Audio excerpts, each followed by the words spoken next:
बंदी छोड़ सतगुरु रामपाल जी भगवान की जय हो। सत साहिब। भगत भाई बहनों, मैं नीरू दासी 8192877814 मेरा मोबाइल नंबर है। आप लोगों से हाथ जोड़कर निवेदन है कि ये ज्ञान अमृत एवं षड्यंत्र का विष नामक पुस्तक पढ़ें और अपने सभी भाई बहनों को पढ़ने के लिए प्रेरित करें। इस पुस्तक में करोथा कांड से लेकर बरवाला कांड तक सभी गुरुजी के ऊपर जितने भी केस लगे हुए हैं उन सभी के जजमेंट की फाइल लगी हुई है। भगत भाई बहनों, जब तक आप इस पुस्तक को नहीं पढ़ोगे आप असलियत नहीं जान पाओगे। इन राष्ट्रीय समाज सेवा समिति के द्वारा रचे गए गुरुजी के खिलाफ षड्यंत्र का नहीं जान पाओगे। भगत भाई बहनों, इन लोगों ने गुरुजी के खिलाफ कोर्ट में झूठी गवाही देकर गुरुजी को आजीवन कारावास की सजा सुनवा दी। 5 महिलाओं और एक बच्चे की हत्या के आरोप में गुरुजी को दोषी बना दिया। मेरे भोले भगत भाई, बहुत सारे भगत भाई ऐसे हैं जो ये जानते ही नहीं कि ये राष्ट्रीय समाज सेवा समिति क्या है, ये मैनेजमेंट किसके द्वारा चलाई जा रही है, ये राष्ट्रीय समाज सेवा समिति किसके द्वारा बनाई गई है, गुरुजी को किन केसों के अंतर्गत आजीवन कारावास की सज़ा सुनाई गई। भगत भाई बहनों, जब तक आप ये नहीं पढ़ोगे, इस पुस्तक को नहीं पढ़ोगे, तब तक आप अपने गुरुजी के लिए आवाज़ नहीं उठा पाओगे। इसलिए ये पुस्तक पढ़नी बहुत ज़रूरी है। परमात्मा के सभी प्यारे आत्माओं को ये पुस्तक अवश्य पढ़नी है। भगत भाई बहनों, जिन 2 केसों में गुरुजी को आजीवन कारावास की सज़ा सुनाई गई, 429, 430, तो आज मैं आपको इस पुस्तक के जरिए 429 FIR के बारे में पढ़कर सुनाती हूँ। ये 429 2014, जिसमें संत रामपाल जी महाराज को मरते दम तक आजीवन कारावास की सज़ा सुनाई गई। FIR 429 सन 2014 से संबंधित मामले का जन्म बरवाला कांड से हुआ, ये तो आप सभी जानते हैं। और बरवाला कांड का जनक राष्ट्रीय समाज सेवा समिति एवं इनके ब्लैक कैट कमांडो तथा गुरुजी के मोजिज भगतगण हैं, जो दिनांक 14/7/2014 को हिसार न्यायालय को अपने अवैध कब्जे में लेकर तथा वहां के अधिवक्ताओं के साथ धक्का मुक्की एवं हाथापाई करके रामपाल जी महाराज को वीडियो कॉन्फ्रेंसिंग के माध्यम से रोहतक कोर्ट में पेश होने से रोककर कोर्ट की अवमानना का अपराध कारित किया। यह अपराध गुरुजी के सिर चढ़ा। इस अपराध के संबंध में चंडीगढ़ हाई कोर्ट में दिनांक 21/7/2014 को अवमानना का केस गुरु के विरुद्ध दायर हुआ, जिसका नंबर अवमानना वाद संख्या 12/2014 है, जिसमें गुरुजी अपने अधिवक्ता के माध्यम से 8/8/2014 को हाजिर हुए। दिनांक 27/8/2014 को अपना जवाब अपने अधिवक्ता के माध्यम से अपने वकील के माध्यम से दाखिल किया। चंडीगढ़ हाई कोर्ट ने संत रामपाल जी महाराज को एवं राम कंवर ढाका और ओम प्रकाश हुड्डा को दिनांक 24/9/2014 को उपस्थित होने का निर्देश दिया। संत रामपाल जी महाराज को राष्ट्रीय समाज सेवा समिति ने चंडीगढ़ हाई कोर्ट में उपस्थित नहीं होने दिया। याद रखें भक्तों, ये राष्ट्रीय समाज सेवा समिति मैनेजमेंट ही है, अलग अलग नहीं है।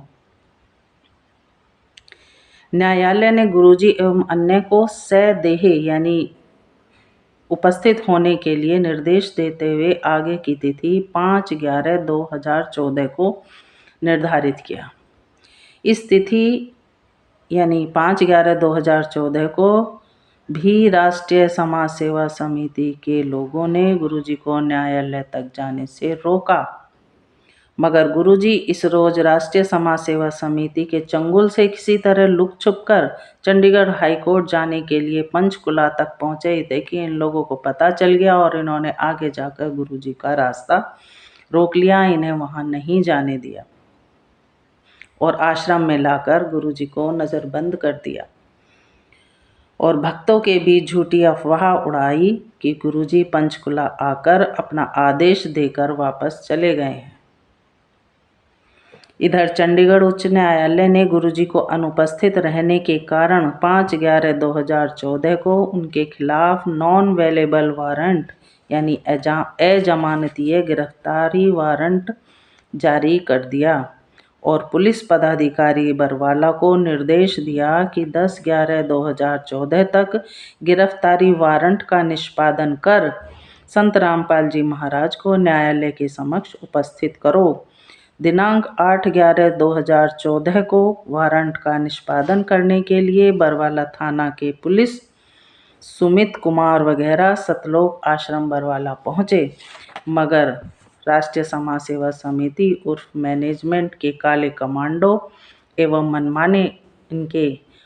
इनके मनमाने आचरण करने वाले गुरुजी के मोजिज अनुयायियों ने दिनांक 10/11/2014 तक वारंट का निष्पादन पुलिस को नहीं करने दिया।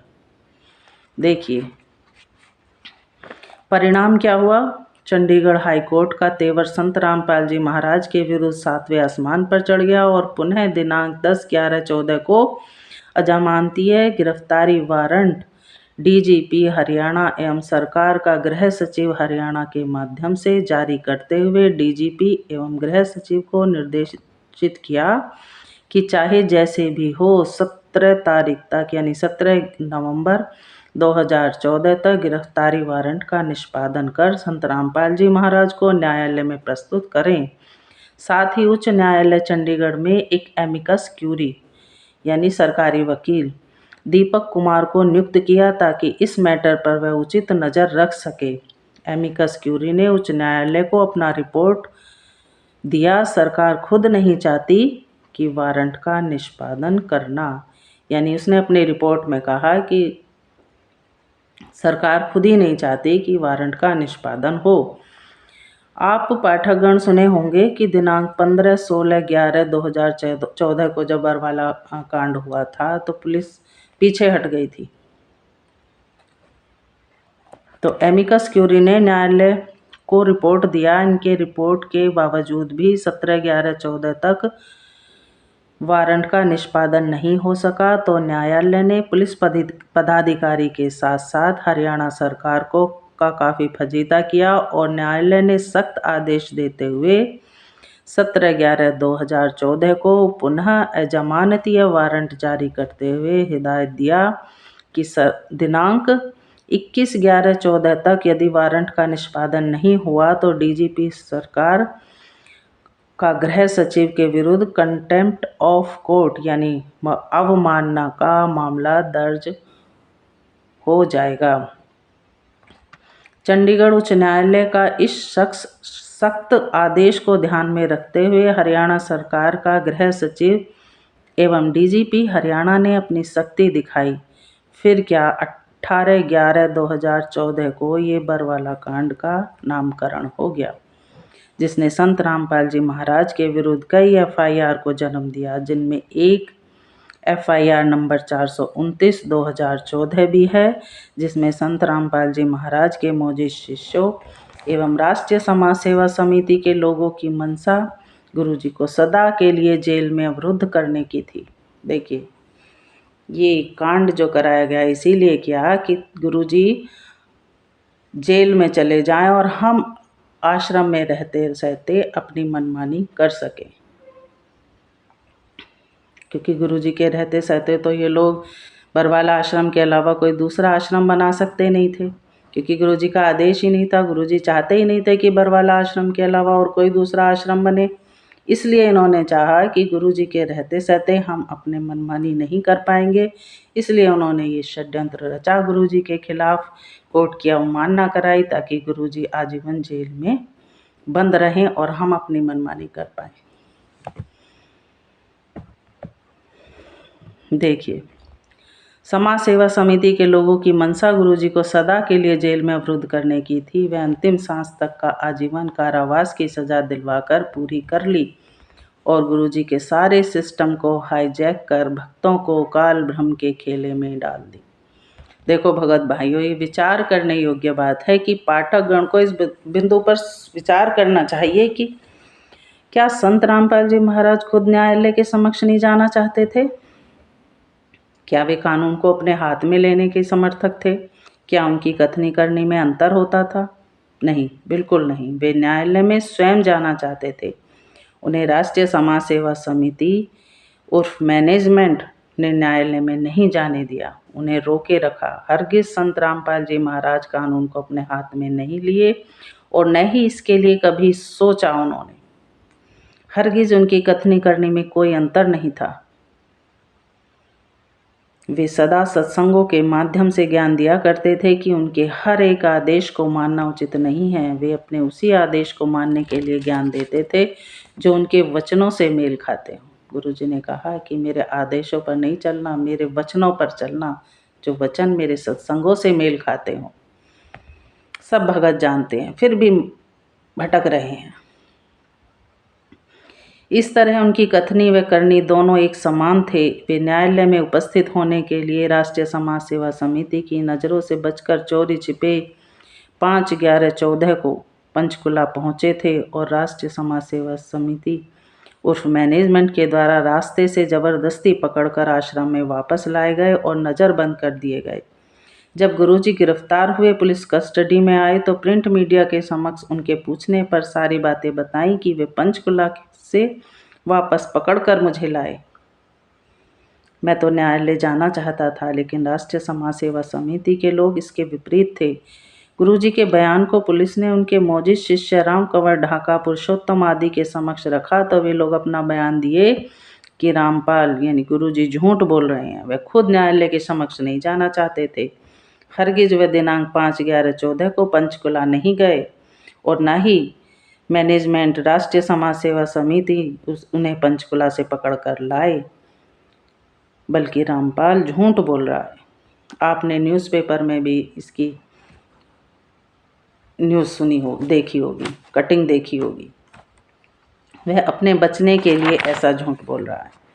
अब पाठक गण आप खुद निर्णय करो कि संत रामपाल जी महाराज झूठ बोल रहे हैं या उनके मौजिद शिष्यों ने झूठ बोला। परिणाम स्वरूप गुरु जी का दिया हुआ बयान, इन लोगों का दिया गया बयान अखबार में निकले थे। उसकी कटिंग यहाँ दर्ज की जाती है, जिसे आप देख सकते हो। ये देखिए भगत भाइयों, इसमें साफ साफ लिखा है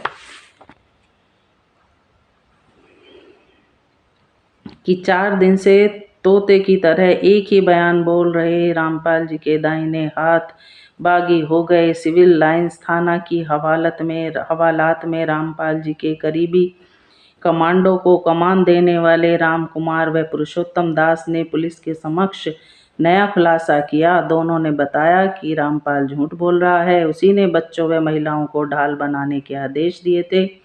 रामपाल को किसी ने बंधक नहीं बनाया था। वह खुद अपने कक्ष में बैठा पूरा हाल लगातार जान रहा था। वह चंडीगढ़ अदालत में पेशी पर जाने की बात भी झूठ बोल रहा है। न ही वह गया और न ही उसे पंचकुला से पकड़ कर लाया गया। दूसरी बार 4 दिन की पुलिस हिरासत में लिए गए रामकुमार पुरुषोत्तम बलजीत से रामपाल जी के बयानों पर पूछताछ की गई। आश्रम में रामपाल की सुरक्षा के लिए सैकड़ों कमांडो तैयार करने और उन्हें प्रशिक्षण देने की बात नकारते उन्होंने कहा कि आश्रम की हर गतिविधि पर संत रामपाल जी महाराज के निर्देश चलते थे। बताइए, एक तरफ गुरुजी इनकार कर रहे हैं और दूसरी तरफ ये लोग कह रहे हैं कि नहीं, इन्हीं के आदेश से हमने ये राष्ट्रीय समाज सेवा बनी है और इन्हीं के आदेशों पर राष्ट्रीय समाज सेवा समिति कार्य करती है। अब आप ही विचार करो कि क्या हमारे गुरुजी झूठ बोल रहे हैं या ये लोग पुरुषोत्तम सैनी जो आज कुरुक्षेत्र आश्रम का मालिक बना बैठा है। एक तरफ तो ये कहते हैं गुरुजी को इन्होंने कोर्ट में बयान देकर आजीवन कारावास की सज़ा सुना दी और दूसरी तरफ उन्हीं के नाम से आश्रम चला रहे हैं। यदि गुरुजी झूठे हैं, गुरुजी का ज्ञान झूठा है, तो क्यों उनके नाम से आश्रम खोले जा रहे हैं? तनिक विचार करो भगत भाइयों। यही गुरुजी के मौजिद शिष्य पुरुषोत्तम कुरुक्षेत्र आश्रम संत रामपाल महाराज के नाम से चला रहा है। लाखों भगत गण वहाँ जाते हैं, मगर कोई भी इनसे सवाल नहीं करता कि आप झूठ बोल रहे थे या संत रामपाल जी महाराज झूठ बोल रहे हैं। हम भगत गण को ये सवाल ऐसे आश्रम चलाने वाले, धर्म को धंधा बनाने वालों से करनी चाहिए, जो अपने गुरु को झूठ बोलने का सिला दे सकते हैं, जो ये कह सकते हैं कि गुरुजी झूठ बोल रहे हैं। उन्हीं के आदेश से हमने 5 महिलाओं और 1 बच्चे की हत्या की। भगत भाई बहनों, इन लोगों ने वो सारे सबूत दिखाए कि 5 महिलाओं और 1 बच्चे की हत्या इन डंडों से पीट पीट कर की गई। बबीता उर्फ बेबो, उसने ये सब डंडे बरामद करवाए और तब भी उसके बावजूद ये लोग झूठ बोल रहे हैं। वे भक्तों को कितना सत्य मार्ग पर ले जा सकते हैं, जो आप खुद सोच सकते हैं। ऐसे लोगों का विरोध करना क्या हमारा कर्तव्य नहीं बनता? लेकिन हम सभी अपने कर्तव्य से पूर्णतः विमुख हो चुके हैं। कोई भी गुरुजी के प्रति कर्म करना नहीं चाहता और बिना कर्म के फल की प्राप्ति की इच्छा हर भगत के मन में पनप रही है कि हम लोग सतलोक चले जाएं। गुरु चाहे बेशक जेल में पड़ा रहे, उन्हें कोई परवाह ही नहीं है। उनके लिए कोई आगे बढ़ने को तैयार नहीं, कोई राष्ट्रीय समाज सेवा समिति से सवाल करने को तैयार नहीं, कोई प्रश्न पूछने को तैयार नहीं। बस जिस तरह उन्होंने आदेश दे दिए, झूठे आदेशों पर भेड़ बकरियों की तरह चले जा रहे हैं। अब तक आप लोगों ने FIR नंबर 429/2000 जो दिनांक 19/11/2014 को संत रामपाल जी महाराज का अनुयायी शिवपाल द्वारा दर्ज कराई गई इस मामले के संबंध में हुई मरते दम तक का आजीवन कारावास की सजा संबंधित सत्य कथा को पढ़ा। अब आपको इसी दिन इसी तिथि में एक और FIR गुरुजी के विरुद्ध दर्ज हुई, जिसका नंबर 430/2014 है, जो संत रामपाल जी महाराज के दूसरे शिष्य सुरेश ने अपनी पत्नी रजनी की हत्या होने की मुकदमा संत रामपाल जी महाराज के विरुद्ध दर्ज कराया। भगत भाई बहनों, 430/2014 केस के बारे में मैं अपनी अगली वीडियो में आपसे बात करूंगी। तब तक के लिए सत साहिब।